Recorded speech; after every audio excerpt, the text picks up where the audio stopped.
they had three major policies that were going to be followed.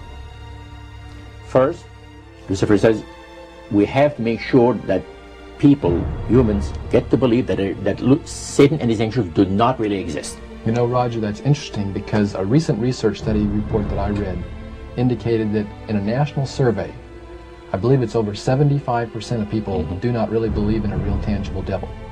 But there is one. Oh, yeah.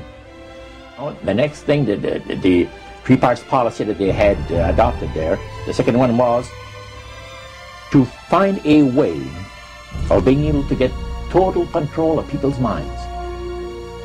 And that would be done by taking hypnotism out of the realm of the occult and introduce it as a new science for the benefit of mankind.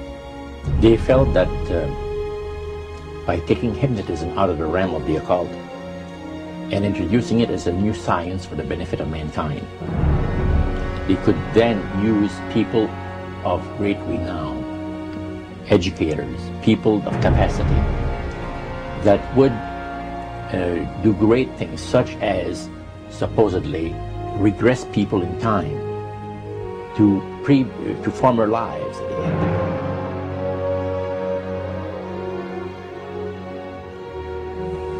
And of course, after the session is over, the person would not know a thing about ancient history. And the person she or he has talked about performing, certain deeds, we'll say, 3,000 or 4,000 years ago.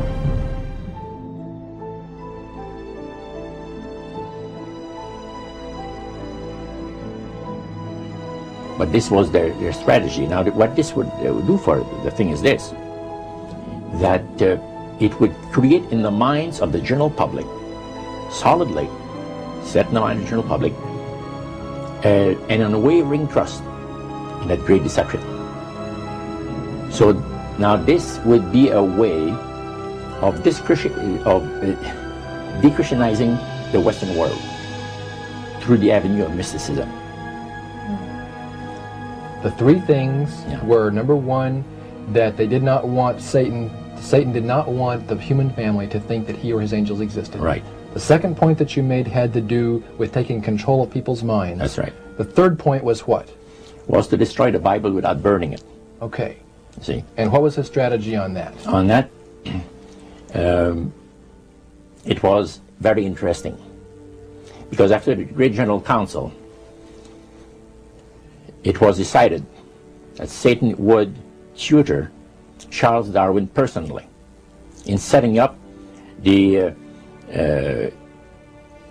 principles of his theories of evolution. He was tutored by Lucifer himself, the fallen Lucifer.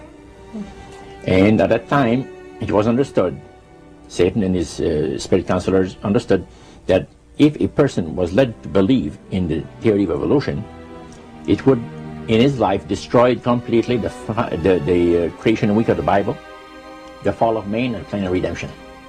It would do away with it. Anyone that teaches a theory of evolution is considered to be a minister of a great religious system. And he said that every teacher of that theory is recognized by the spirits as a person of great value and receives a very special unction from Satan himself, giving great power to induce spiritual blindness, to convince and convert. Three capacities.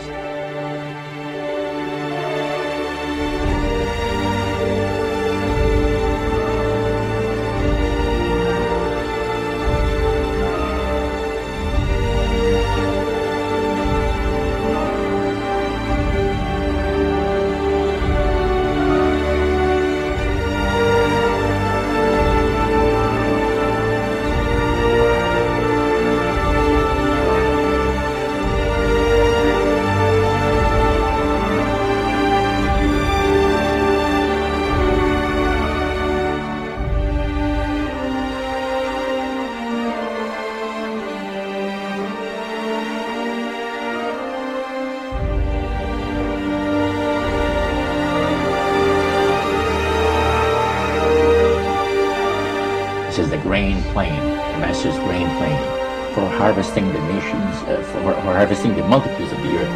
into his cause just before the close of the great controversy between the forces of good and evil. It's going to be done in a unique manner. This rain plans is going to take people are going to eat the stuff, because it says spirits, demon spirits, will declare themselves to be inhabitants of far distant planets in the galaxies that are coming to warn the inhabitants of planet Earth of the impending destruction of the planet unless something seriously proper is done to avoid it.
Use this metaphor. If you think about Aladdin and his lamp, you've probably heard of that one. The genie always says one thing. Your wish is my command. You know, the universe is this great genie, and your conscious mind is Aladdin. It formulates the intention of what you choose for your life.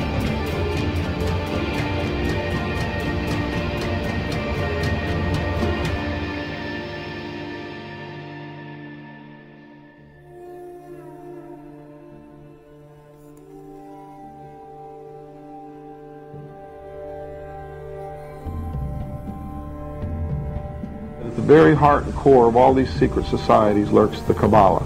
It is a method of encoding information through a system of mathematics and numbers. These people that belong to the secret societies never dared to write down in any language what they knew, what it was that they were guarding, because then someone could steal it and then the secret would be out. So they took this knowledge and they made it occult through a system of encoding, encryption, one of which is mathematics, numbers. Another is architecture. Everybody wonder, why do they have a fraternal organization called the Freemasons? Aren't those the guys that build walls? You bet they do. But every wall they build contains the secrets that have been kept and maintained throughout the ages, and it's encoded in the architecture and in the measurements of the buildings and in the mathematical formulas used to derive the geometry, the shape, the length and breadth and height of rooms. It's all encoded there.